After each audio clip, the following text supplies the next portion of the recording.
Oke, halo teman-teman semua. Nah, di video kali ini saya bakal bahas tentang gimana caranya teman-teman ningkatin penjualan melalui tim CS yang teman-teman miliki gitu ya. Nah, seperti kita tahu nih ya, kayaknya tim CS itu bagian paling vital dari sebuah bisnis karena itu adalah divisi salesnya gitu ya. Terutama kalau CS online ya, CS online kan divisi salesnya divisi tim CS gitu. Nah, kalau CS-nya teman-teman cukup produktif dalam artian CS-nya teman-teman cukup tajam gitu ya, artinya omset bisnisnya teman-teman bakal mudah naik.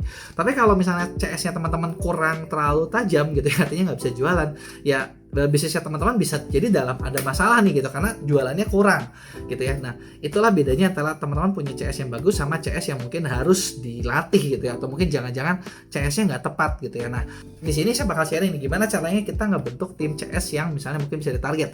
Karena enak gini kalau teman-teman punya tim CS, pernah nggak teman-teman bayangin gini, kita punya tim CS nih dan tim CS-nya itu kita bisa target misalnya bulan ini saya mau omset 200 juta gitu dan mereka bakal ngejar habisnya 200 juta gitu loh. Bulan depan naik jadi 400 juta, mereka ngejar lagi jadi 400 juta gitu kan, ya enak banget gitu. Bisnis kita tinggal naikin on off-nya gampang banget gitu, tinggal dengan membentuk tim CS ini. Maka dari itu tim CS ini vital banget buat teman-teman miliki.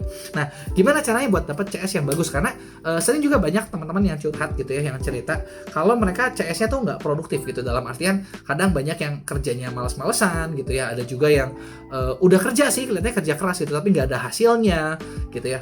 Malah banyak juga yang CS-nya juga bingung harus ngapain gitu kan, nggak bisa jualan gitu kan. Yang ada punya CS banyak itu malah jadi apa ya, merepotkan gitu. Padahal harusnya dengan teman-teman punya CS banyak, bisnisnya teman-teman makin gampang gitu loh buat dinaikin gitu ya. Nah, gimana caranya? Yang pasti langkah paling pertama yang teman-teman perlu lakuin adalah teman-teman harus tahu di mana sih nyari CS yang bagus gitu ya. Karena gini, nyari CS ini kayak gampang-gampang susah gitu, kayak posisi yang nggak penting-penting banget gitu kesannya, tapi penting banget gitu.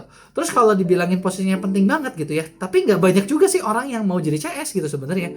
Karena kayak gimana ya, CS itu kan basicnya kayak kerjaan nggak penting gitu kesannya gitu. Banyak orang menganggap seperti itu, padahal dalam sebuah bisnis, terutama ketika UMKM baru memulai, CS atau bagian sales ini yang paling penting gitu. Malah bisa dibilang segalanya ada di sini nih gitu. Jadi pertama kita bakal belajar cara nyari gitu ya. Nah, buat nyarinya ya tentu teman-teman harus tahu sih gimana caranya buat bikin locker gitu ya, sesimpel itu gitu ya. Nah, sebelum kita bikin locker, yang pasti yang teman-teman harus tahu dulu dan teman-teman harus pahami adalah teman-teman mau cari CS yang kayak gimana.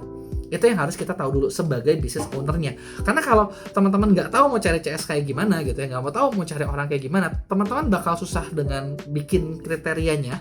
Dan dari pengalaman ya, begitu kita bikin locker terus yang masuknya banyak, kita tuh kadang sering kayak tergoda buat ini orang kayaknya bisa ini orang kayaknya bisa itu, ini orang kayaknya bisa ini.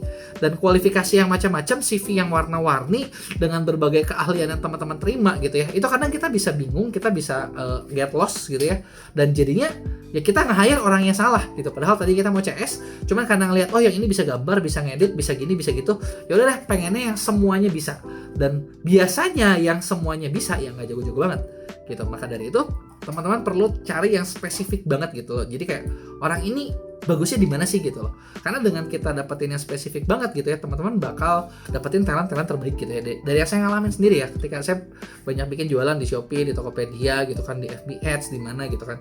Saya punya tim yang menghandle setiap bagian dengan orang yang berbeda-beda gitu loh. Kenapa? Karena dengan begitu gitu ya, saya cukup kuasain secara basicnya gitu. Saya cukup kuasain secara utamanya, globalnya. Saya nggak perlu terlalu jago, saya nggak perlu terlalu jago, tapi mereka yang lebih jago gitu. Dan hasilnya itu bakal jauh lebih bagus daripada ya saya kerjain semua, juga nggak mungkin saya bisa kerjain semua gitu ya, seperti itu. Jadi kita harus tahu dengan jelas kita maunya apa gitu ya. Nah, biasanya nih kalau CS yang dibutuhin tentu saja orangnya ramah, orangnya supel, orangnya bisa jualan gitu ya.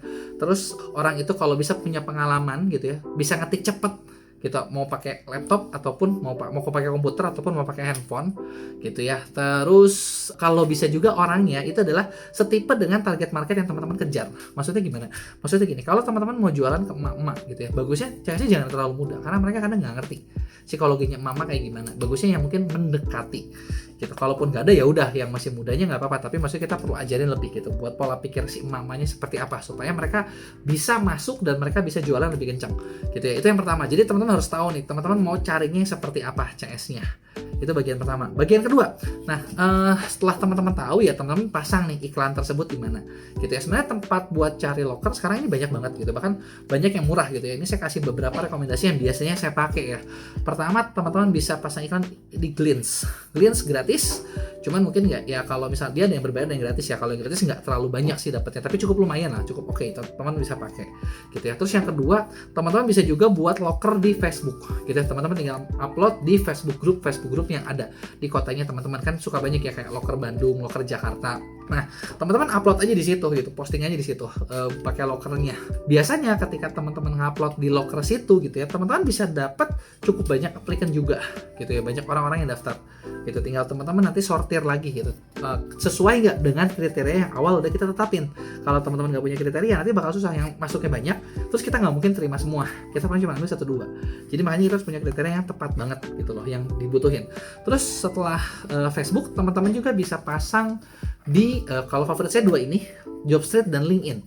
Kita Jobstreet itu untuk ketika pertama kali teman-teman bikin akun perusahaan itu gratis, kalau udah berbayar gitu. Tapi kalau dari pengalaman ya, saya sering dapat aplikan lebih dari 300 dari Jobstreet. Jadinya ketika saya cari posisi, bahkan saya bisa dapetin lebih dari 1 orang gitu. Banyak yang bagus-bagus, saya bisa milih bener-bener yang terbaik gitu ya. Nah, terus kalau nggak LinkedIn juga, kalau teman-teman bikin locker di sana gitu ya, dan teman-teman udah punya akun yang cukup banyak gitu ya, dari pengalaman ya, dalam sehari aja kita bisa dapat 30-50 aplikan. Artinya cepat banget gitu, dapat yang bagus gitu ya, bisa dapat yang bagus-bagus juga karena banyak kolam profesional di LinkedIn gitu ya. Nah, dari 4 itu teman-teman bisa bikin sih job postingnya, bikinlah sesuai dengan kriteria yang udah teman-teman mau gitu. Nah, setelah itu teman-teman bakal dapat banyak aplikan gitu ya. Nah, aplikannya harus diapain nih gitu kan, banyak banget gitu ya. Nah, biasanya kalau yang saya lakuin, pertama tentu saja kita sortir sih dengan kira-kira yang cocok banget yang mana, yang sedang yang mana gitu loh. Yang nggak cocok biasanya kita nggak kontak gitu. Tapi kadang kalau teman-teman mau, bisa juga dengan pendekatan gini, teman-teman cuma sort yang bagus yang mana, teman-teman tandain gitu ya, yang menurut teman-teman bagus. Kemudian kita bakal blast apa yang biasanya saya lakuin adalah saya bakal minta mereka ngisi skill test duluan gitu ya. Skill test duluan saya bakal ngisi gitu ya. Kenapa saya bakal ngisi skill test? Karena biasanya saya cari orang yang cukup spesifik ya, punya skillnya. Misalnya meskipun CS ya, kalau CS kan dia harus bisa jualan gitu ya. Saya bakal bikin tes gitu ya, buat tes dia bisa ngasih jualan gitu. Sesimpel kayak, kalau saya jualan ini, misalnya saya jualan baju nih, coba kamu tawarin gimana cara kamu menjualnya gitu loh. Bikinin aja chat simple gitu, kirim ke sini, kirim misalnya 5 macam gitu. Dengan kita teman-teman bisa nilai sini, orang kira-kira bisa jualan nggak itu. Jangan-jangan ini orang nggak bisa jualan ya. Kalau nggak bisa jualan ya ngapain teman-teman lanjutin. Itu bakal jadi skill test pertama. Biasanya misalnya katakanlah kita udah milih 200 orang gitu ya, mungkin yang ngisi skill test bakal 30 atau 40 orang aja, sisanya nggak akan ngisi. Ya sudah, teman-teman udah kesortir tuh fase 1. Fase 2 biasanya saya bakal kasih tes yang berikutnya. Tes berikutnya apa? Biasanya kita pakai tes minat bakat sama psikotes gitu ya. Nah, kenapa kita pakai seperti itu? Karena biasanya nih, kalau yang saya bikin ketika saya lagi bikin satu bisnis seperti sekarang gitu ya, saya bakal buat sebuah culture, dan saya pengen orang-orang yang masuk di dalam itu sesuai dengan karakter yang culture yang dimau. Supaya apa? Supaya enak ngegasnya, supaya enak jalannya. Kalau misalnya kita nggak punya culture-nya, kita nggak punya apa ya, misalnya kita nggak punya arah gitu, perusahaannya mau kayak gimana, orang-orangnya seperti apa, nanti takutnya adalah kita dapat banyak orang gitu ya, tapi orang tersebut banyak yang kayak nggak cocok aja gitu karakternya. Jadinya bukannya bisnisnya teman-teman scale up, tapi bisnis teman-teman gontong-gontokan sendiri, dan itu kayak buang waktu aja gitu. Jadi buat seperti itu saya bakal bikin psikotes dan tes minat gitu. Dengan tes minat saya pengen tahu nih, orang yang saya rekrut ini senang nggak dengan bidang pekerjaannya. Jangan-jangan tipikal dia nggak cocok gitu loh buat jadi sales, dia cocoknya mungkin bagian yang lain gitu. Nah, dari situ itu ada kesortir lagi gitu. Nah, nanti barulah level kedua ini ya, udah level yang udah dimasukin tes psikotes dan lain sebagainya, barulah orang-orang ini yang kita interview gitu ya. Di interview nanti yang cocok baru kita rekrut gitu. Jadi konsepnya seperti itu sih biasanya yang kita bikin ketika kita dalam melakukan rekrutmen orang.